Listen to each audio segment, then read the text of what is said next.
Ketika hari mulai siang, semua imam kepala dan tua-tua bangsa Yahudi berkumpul dan mengambil keputusan untuk membunuh Yesus.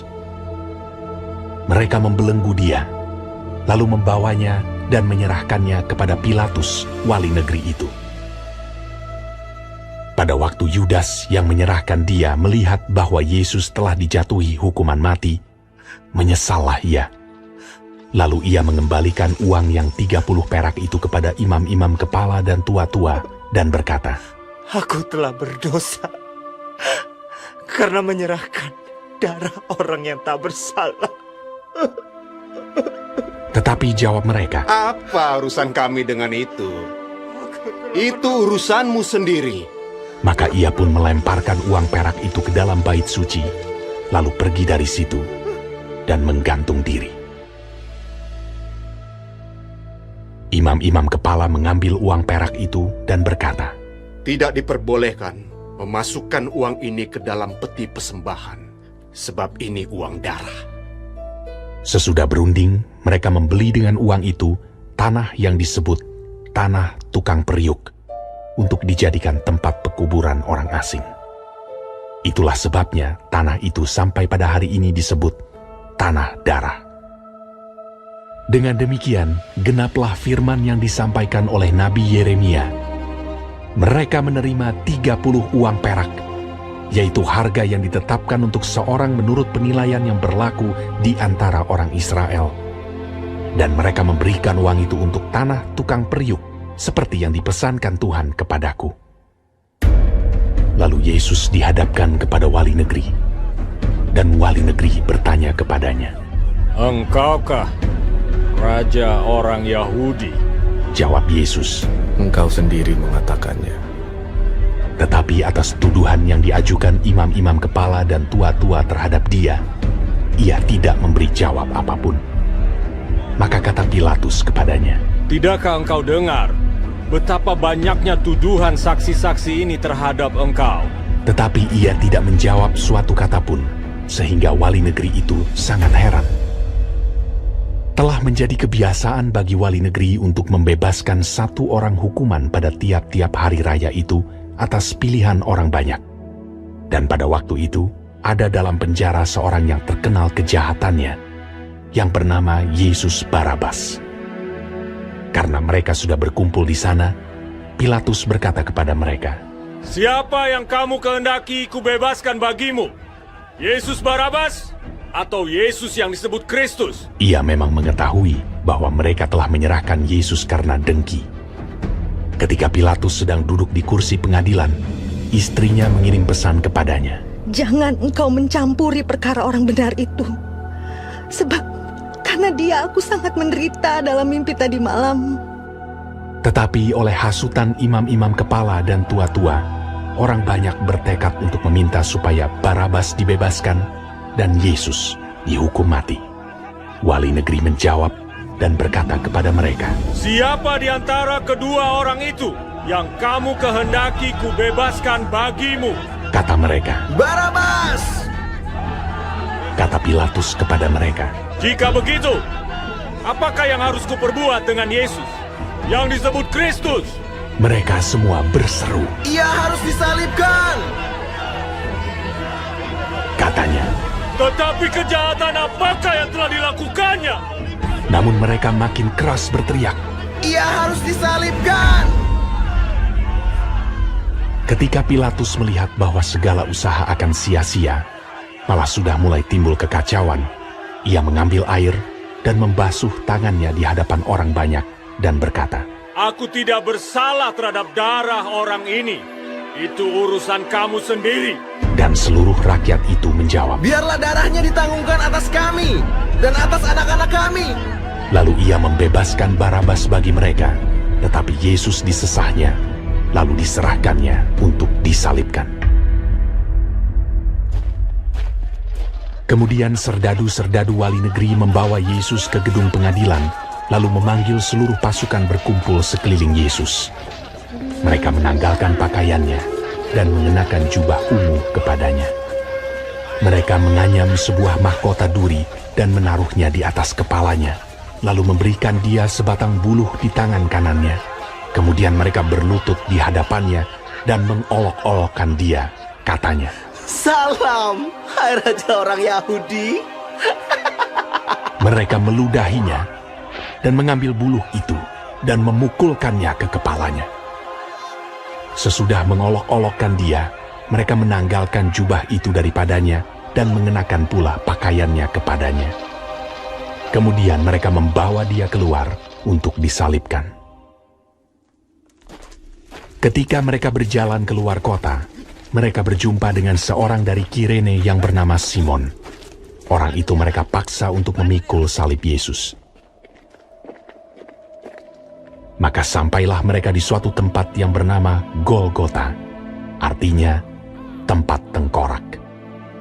Lalu mereka memberi dia minum anggur bercampur empedu. Setelah ia mengecapnya, ia tidak mau meminumnya.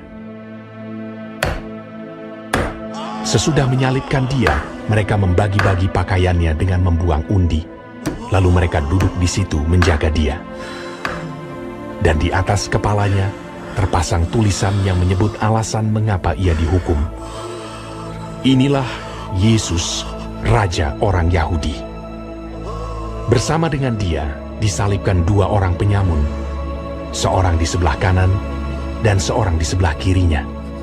Orang-orang yang lewat di sana menghujat dia, dan sambil menggelengkan kepala, mereka berkata, Hai engkau yang mau merubuhkan bait suci dan mau membangunnya kembali dalam 3 hari, selamatkanlah dirimu. Jikalau engkau anak Allah, turunlah dari salib itu.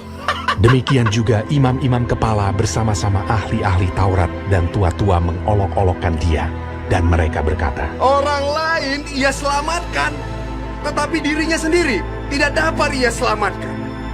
Ia Raja Israel. Hah? Baiklah, ia turun dari salib itu, dan kami akan percaya kepadanya. Ia menaruh harapannya pada Allah. Baiklah Allah menyelamatkan dia, jikalau Allah berkenan kepadanya. Karena ia telah berkata, Aku adalah anak Allah. bahkan penyamun-penyamun yang disalibkan bersama-sama dengan dia mencelanya demikian juga. Mulai dari jam 12, kegelapan meliputi seluruh daerah itu sampai jam 3. Kira-kira jam 3, berserulah Yesus dengan suara nyaring.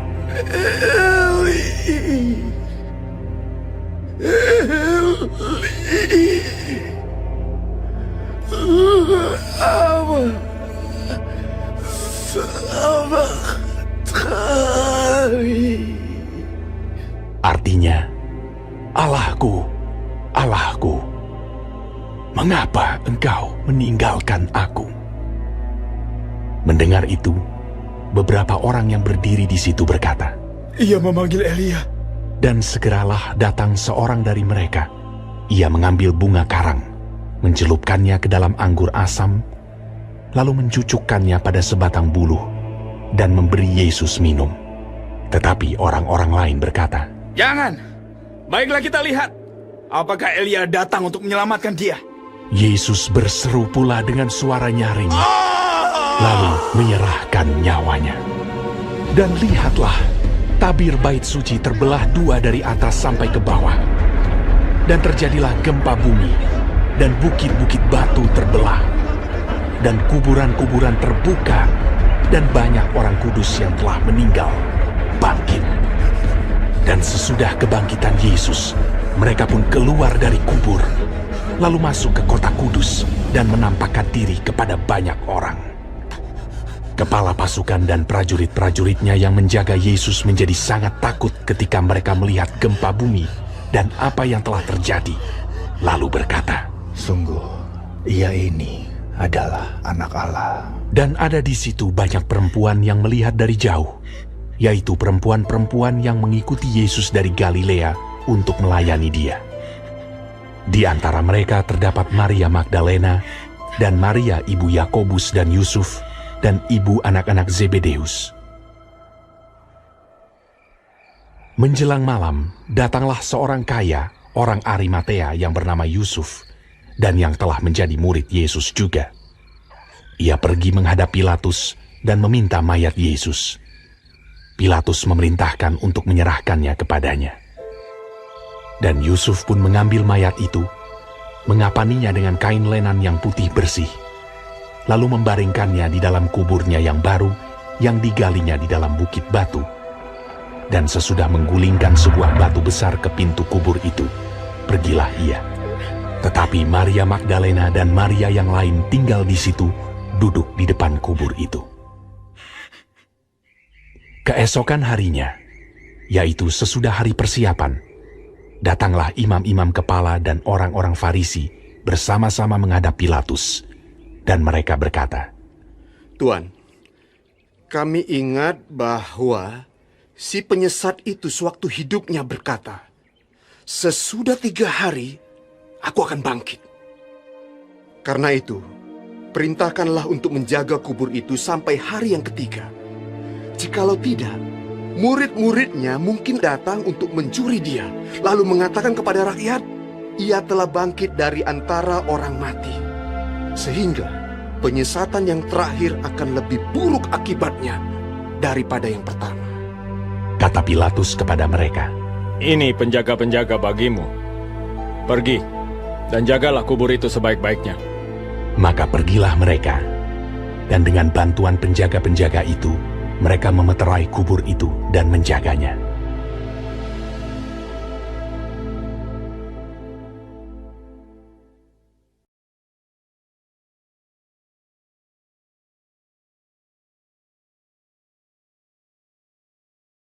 Matius pasal 28. Kebangkitan Yesus. Setelah hari Sabat lewat, menjelang menyingsingnya fajar pada hari pertama minggu itu, pergilah Maria Magdalena dan Maria yang lain menengok kubur itu. Maka terjadilah gempa bumi yang hebat, sebab seorang malaikat Tuhan turun dari langit dan datang ke batu itu, dan menggulingkannya, lalu duduk di atasnya. Wajahnya bagikan kilat dan pakaiannya putih bagikan salju. Dan penjaga-penjaga itu gentar ketakutan dan menjadi seperti orang-orang mati. Akan tetapi malaikat itu berkata kepada perempuan-perempuan itu, Janganlah kamu takut, sebab aku tahu kamu mencari Yesus yang disalibkan itu. Ia tidak ada di sini, sebab ia telah bangkit, sama seperti yang telah dikatakannya. Mari, lihatlah tempat ia berbaring. Dan segeralah pergi dan katakanlah kepada murid-muridnya bahwa ia telah bangkit dari antara orang mati. Ia mendahului kamu ke Galilea. Di sana kamu akan melihat dia. Sesungguhnya aku telah mengatakannya kepadamu. Mereka segera pergi dari kubur itu, dengan takut dan dengan sukacita yang besar, dan berlari cepat-cepat untuk memberitahukannya kepada murid-murid Yesus. Tiba-tiba Yesus berjumpa dengan mereka dan berkata, Salam bagimu. Mereka mendekatinya dan memeluk kakinya, serta menyembahnya.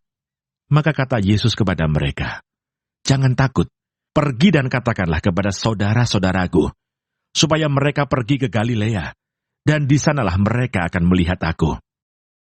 Dusta Mahkamah Agama. Ketika mereka di tengah jalan, datanglah beberapa orang dari penjaga itu ke kota, dan memberitahukan segala yang terjadi itu kepada imam-imam kepala.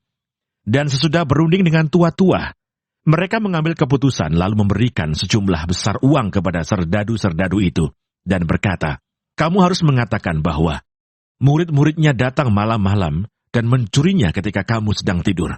Dan apabila hal ini kedengaran oleh wali negeri, kami akan berbicara dengan dia, sehingga kamu tidak beroleh kesulitan apa-apa. Mereka menerima uang itu dan berbuat seperti yang dipesankan kepada mereka. Dan cerita ini tersiar di antara orang Yahudi sampai sekarang ini. Perintah untuk memberitakan Injil. Dan ke-11 murid itu berangkat ke Galilea, ke bukit yang telah ditunjukkan Yesus kepada mereka. Ketika melihat dia, mereka menyembahnya. Tetapi beberapa orang ragu-ragu. Yesus mendekati mereka dan berkata, Kepadaku telah diberikan segala kuasa di sorga dan di bumi.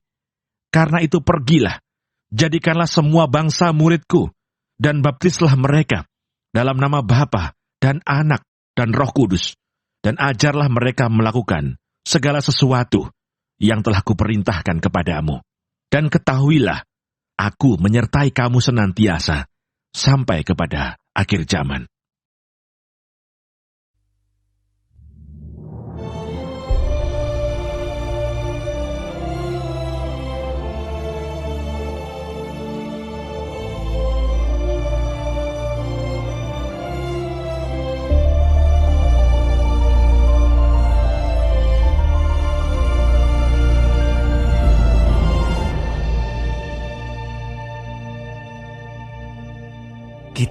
Markus. Inilah permulaan Injil tentang Yesus Kristus, Anak Allah. Seperti ada tertulis dalam kitab Nabi Yesaya, "Lihatlah, aku menyuruh utusanku mendahului engkau. Ia akan mempersiapkan jalan bagimu." Ada suara orang yang berseru-seru di padang gurun, "Persiapkanlah jalan untuk Tuhan, luruskanlah jalan baginya." Demikianlah Yohanes Pembaptis tampil di padang gurun dan menyerukan, "Bertobatlah dan berilah dirimu dibaptis, dan Allah akan mengampuni dosamu." Lalu datanglah kepadanya orang-orang dari seluruh daerah Yudea dan semua penduduk Yerusalem.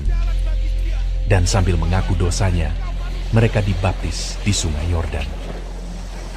Yohanes memakai jubah bulu unta dan ikat pinggang kulit, dan makanannya belalang dan madu hutan. Inilah yang diberitakannya. "Sesudah aku, akan datang Ia yang lebih berkuasa daripadaku. Membungkuk dan membuka tali kasutnya pun aku tidak layak. Aku membaptis kamu dengan air, tetapi Ia akan membaptis kamu dengan Roh Kudus." Pada waktu itu, datanglah Yesus dari Nazaret di tanah Galilea, dan Ia dibaptis di sungai Yordan oleh Yohanes. Pada saat Ia keluar dari air, Ia melihat langit terkoyak, dan roh seperti burung merpati turun ke atasnya.